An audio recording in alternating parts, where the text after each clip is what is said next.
Hola, muy buenas tardes. Soy Miquel Mendoza, médico adjunto del Hospital Universitario de Donostia del Servicio de Radiología de la sección de Radiología Torácica. Y ante todo, quería agradecer a la Sociedad de Radiología de Venezolana y en concreto al doctor Perozo su amable invitación para participar en este evento. Bueno, vamos a compartir la pantalla.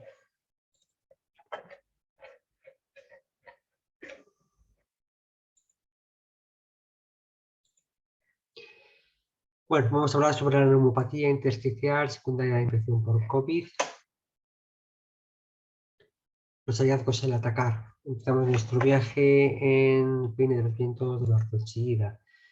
Por desgracia, desde que aparecieron los primeros casos en China en diciembre de 2019, la pandemia se ha desarrollado rápidamente y la OMS calcula más de 223 millones de personas infectadas, con más de 4,6 millones de personas fallecidas.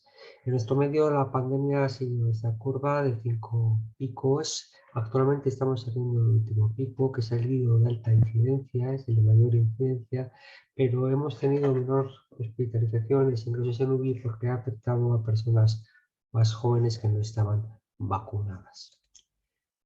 La pandemia ha supuesto un reto a la sociedad, un reto científico y un reto sanitario. Y también un reto para los servicios de radiología, dado el papel que tiene la imagen en todo diagnóstico de patología torácica. En las primeras fases de la pandemia se utilizó las pruebas de imagen como screening, sobre todo en China. Posteriormente, las diferentes sociedades científicas han dado una serie de pautas para el uso y el manejo de las técnicas de imagen ante esta patología. De esto vamos a hablar muy someramente porque ustedes lo saben perfectamente, de los hallazgos en la fase aguda. La infección por COVID se caracteriza fundamentalmente por densidades en vidrio deslustrado, de distribución parcheada, de localización muchas de ellas supraural. Estas densidades en ocasiones asocian una leve reticulación en su interior. En otras ocasiones las densidades son más difusas, de una cierta distribución perilobular, como se ve en este caso, y que es un patrón muy típico del patrón de neumonía organizada, que es uno de los patrones histológicos que se ha visto asociado a la infección por COVID. En esta imagen lo que estamos representando es un vaso prominente. Ya sabemos que el coronavirus 19 es un virus de apetencia vascular que produce una microangiopatía y eso es lo que produce este signo. En otras ocasiones empezamos a ver rayas, empezamos a ver como aquí, una banda fibrosa sobre estas densidades en pleno ilustrado de distribución periférica. Más signos que se han descrito, pues tenemos el signo del ano, aquí tenemos una imagen de una condensación de morfología nodular con el signo del ano, ese ano deslustrado. También se ha descrito muy típico de las neumonías por COVID, el signo del ano invertido, que es una área de vidrio deslustrado con una área de condensación periférica y que vuelve a ser un signo muy típico de una neumonía organizada.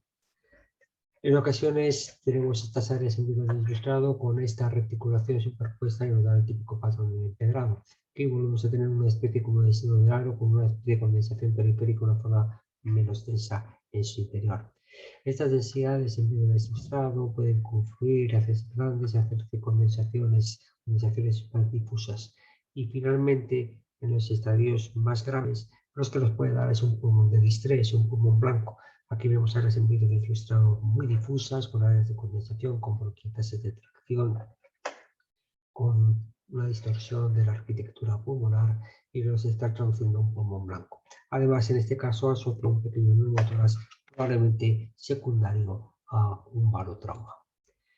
Bueno, tenemos a nuestros pacientes que han sobrevivido, que han pasado la infección por COVID y nos encontramos con artículos pues, tan provocativos como este: fibrosis pulmonar secundaria COVID, una llamada a las armas.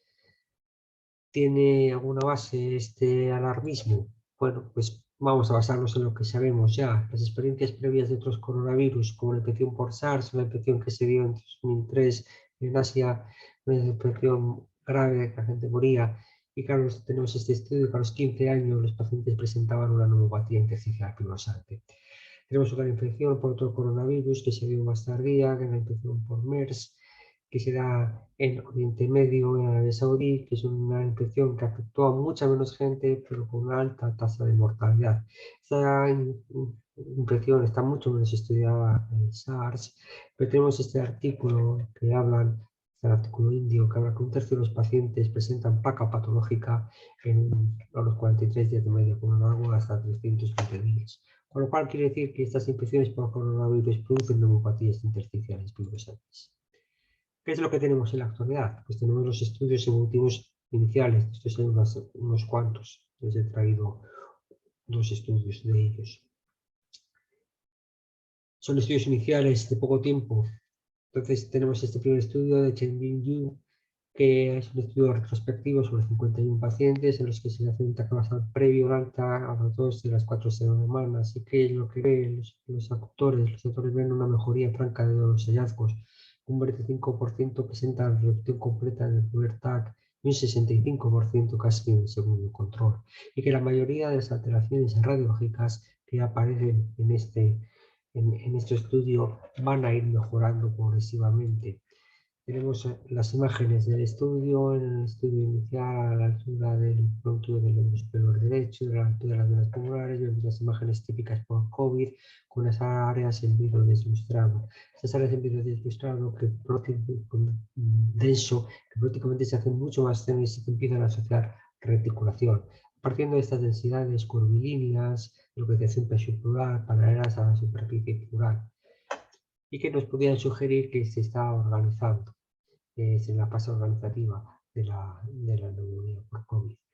Tenemos que ver la evolución de estas densidades y vemos que en los últimos TAC prácticamente han desaparecido. Las lesiones quedan más densidades en vidrio deslustrado, distribución periférica y queda alguna zona de densidad lineal asociada a otras densidades lineares subpleurales. Realmente ha habido una franca mejoría. Tenemos este segundo estudio de TAC, son 300 pacientes y se le hace TAC previo al alta y después TAC de control en diferentes periodos hasta las 12 semanas. De los 113 pacientes, en el último control un 36% tiene una resolución completa. En ambos grupos se dividieron los pacientes en dos grupos en una severidad. En los dos grupos hubo una reducción rápida de la densidad de sentido deslustrado, mientras que en cuanto a los hallazgos de fibrosis, en el grupo severo habían desaparecido en el último TAC el 24% de las lesiones que sugerían fibrosis y el 52% de las lesiones en el grupo moderado. Tenemos las imágenes de este estudio, ya vemos aquí que inicialmente tenemos una imagen de una densidad lineal con una banda fibrosa que es perpendicular a la superficie pleural y que en el estudio final ha desaparecido. Aquí tenemos esta densidad curvilínea, condensación con componente atelectásico asociado a un área ilustrado y que poco a poco se va resolviendo. Esta última imagen todavía persisten unas pequeñas dilataciones bronquiales, con lo cual aquí probablemente hay un pequeño componente de fibrosis. En este último caso tenemos una zona en área un giro deslustrado que rápidamente se convierte en una imagen mucho más abigarrada, con reticulación, con bronquiectasias de tracción, con líneas subpleurares, con engrosamiento pleural, que en este contexto parecería que estas lesiones van a dar una fibrosis definida. Y sin embargo, en el TAC evolutivo la imagen mejora mucho, aunque persiste un cierto grado de dilatación bronquial que nos está indicando que probablemente corresponda con fibrosis. Bueno, estudios de más tiempo de evolución tenemos menos en la literatura.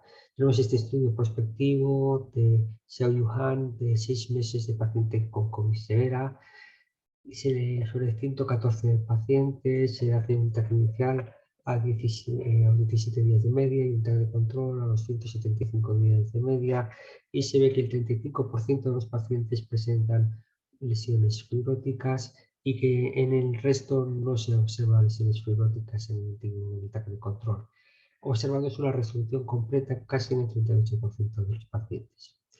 Dejan endorrogaciones y los cambios fibróticos son permanentes, progresarán o regresarán, y por lo cual los autores recomiendan controles evolutivos. Se correlaciona la aparición de lesiones fibróticas con la edad, con los días de hospitalización, con el desarrollo del estrés, con la administración de la investigación mecánica y la extensión de enfermedad en el estudio inicial.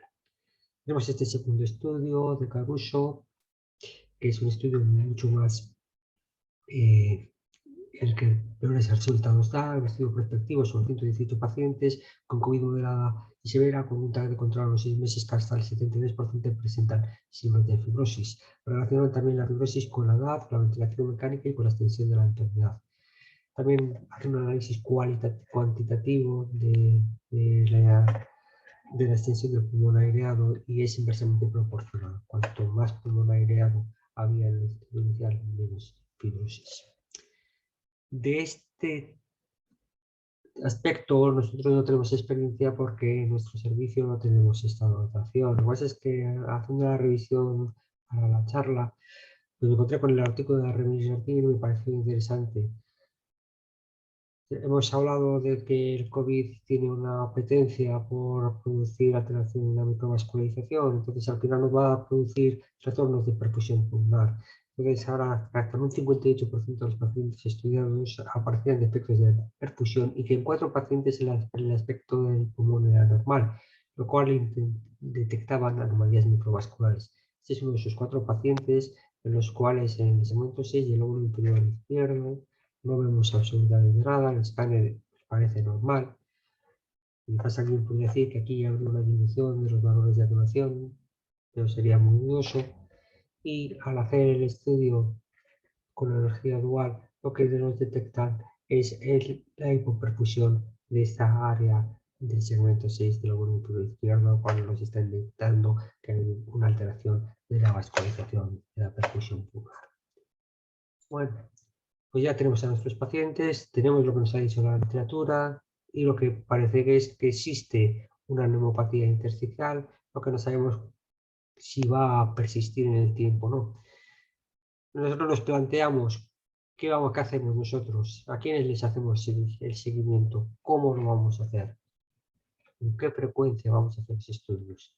Los objetivos, por siempre digo a los residentes que las pruebas se piden para bien un factor pronóstico o bien para cambiar el manejo del paciente.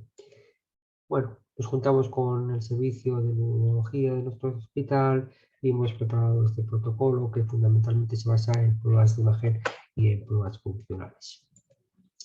En cuanto a la técnica a realizar, pues es la técnica que utilizamos en la neumopatía intersticial, en el estudio de la neumopatía intersticial. Hacemos ya siempre TAC volumétrico, nunca hacemos TAC secuenciales, porque eso nos da posibilidades de hacer reconstrucciones 2D, ampliación sagital coronal y reconstrucciones tipo MIP y MINIP. También hacemos el escáner en inspiración, es importante conseguir una buena inspiración y siempre el paciente en posición de decúbito supino. Únicamente hacemos TAC en decúbito prono cuando tenemos dudas en las imágenes en el TAC de decúbito supino, pero en el estudio inicial no lo hacemos. El grosor de 1 milímetro, la dosis con el criterio ALARA, no es bueno hacer TACs con ultra baja dosis, nosotros hacemos TAC baja dosis entre en torno a 3 milisievert. Y lo que sí hacemos de rutina son los cortes en expiración, porque todas las infecciones biliares pues, nos pueden producir la uretritis y sería la forma de detectarla. En condiciones normales, en las neumopatías intersticiales ya siempre hacemos cortes en expiración. Antes los hacíamos de forma opcional, ahora siempre lo tenemos protocolizado. Bueno, luego vamos a ver una serie de casos. Tenemos esta paciente obesa que en el 2020 acude al hospital con estos infiltrados basales, con estas zonas de atresia laminar y que rápidamente la paciente empeora y acaba con un pulmón blanco con un cuadro de distrés respiratorio en la UBI intubada. Como se fijan, el tubo está mal colocado, está demasiado metido. Bueno, esta paciente le dan de alta, está casi asintomática, pero dada la afectación que había tenido, se le pide un escáner y la sorpresa es que el escáner es prácticamente normal, únicamente vemos esta densidad que tiene una morfología, al realizar la reconstrucción coronal, presenta una morfología lineal y corresponde con una zona de ectasia laminar, o sea que los pulmones blancos se curan. Tenemos este otro paciente que en enero de 2021 acude al hospital. Tiene con esta placa, con este patrón intersticio alveolar bilateral de predominio en el pulmón izquierdo, no requiere UBI, pero el paciente se encuentra con disnea y se le hace durante el ingreso un angioTAC para descartar tromboembolismo pulmonar, que es negativo para tromboembolismo pulmonar, en el cual vemos la afectación intersticial secundaria a la afectación por COVID. ¿Y qué es lo que vemos? Pues vemos áreas en vivo de frustrado, parcheadas, más tenues, y sobre todo lo que empezamos a ver es una fase más avanzada, vemos reticulación, vemos bandas fibrosas, vemos pequeños engrosamientos septales, vemos líneas irregulares que tenemos otro engrosamiento septal. En el TAC de julio de 2021 todas estas alteraciones han desaparecido. El paciente se encuentra perfectamente asintomático y se le da de alta. Tenemos este otro caso, un caso de infección COVID grave que ya desde el ingreso ingresa en la UBI por su mala situación clínica. En enero de 2021 se va con esta placa de alta y va a la consulta de neurología y con esta segunda placa de febrero de 2021 en el cual persiste una afectación intersticial, fundamentalmente de distribución periférica, afectando a la base izquierda y al campo medio superior periférico del pulmón derecho. En ese momento se le pide un escáner y lo que estamos viendo son densidades reticulares con líneas subpleurares, otra vez aquí otra línea subpleural, con tenues áreas en virus de frustrado, con pequeñas líneas subpleurares, con unos pequeños engrosamientos pleurares, líneas subpleurares que en el TAC de evolución persisten esas densidades reticulares con una mejoría radiológica. Quizás todavía aquí puede existir alguna pequeña área de bronquiectasia con una imagen de fibrosis. En el mismo paciente, en el cortes inferiores, a la altura de las venas pulmonares, pues volvemos a ver un poquito de lo mismo. Líneas subpleurares, imágenes un poco más agarradas, una especie de como de condensación con morfología de banda, con alguna pequeña dilatación bronquial, que en el TAC final, pues como hemos visto antes, también se ve una pequeña dilatación, una pequeña bronquitis de tracción que me pueda traducir que hay cierto componente de fibrosis. Pero en general ha habido una mejoría radiológica. El paciente se encuentra asintomático con pruebas funcionales normales y se le da de alta. Tenemos este otro tercer paciente con una infección en el inicio grave, una afectación fundamentalmente intersticio alveolar basal y lateral que predomina en los campos inferiores, que requiere rápidamente ingreso en UBI con este cuadro, un caso de intersticio alveolar, y que cuando se le da el alta sale con esta placa, que es una placa muy patológica, bastante agarrada, en la cual se ve una neumopatía intersticial, con lo cual se le pide el escáner de control. Teníamos un escáner inicial, entonces estuvo ingresado y los escáneres cuando ya ha sido dado de alta.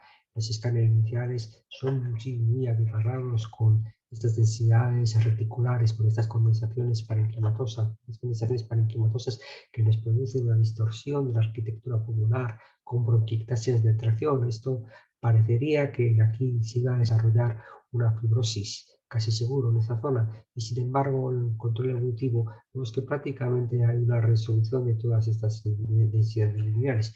Persiste reticulación que va mejorando en el último control, aquí persiste un aumento de densidad, un poco de morfología celular, con rayas, con una zona en vivo ilustrado y con alguna pequeña dilatación bronquial.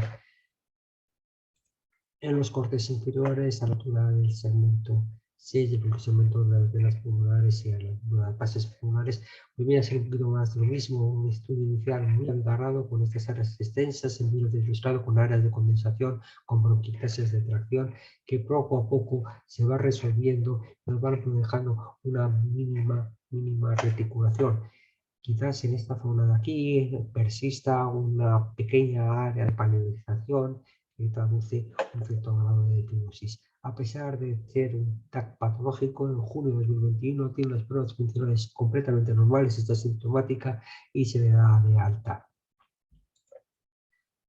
Por el contrario, tenemos esta otra paciente que en abril de 2021 viene con esta placa, ingresa con esta placa con una afectación intersticio anular, fundamentalmente basado con estas densidades tenues que me llegan a ser una condensación parenquimatosa, que en la placa de alta es normal. Sin embargo, la paciente acude al neumólogo porque ella, desde que ha tenido la infección por COVID, se encuentra cada vez más cansada y más sintomática, con más disnea.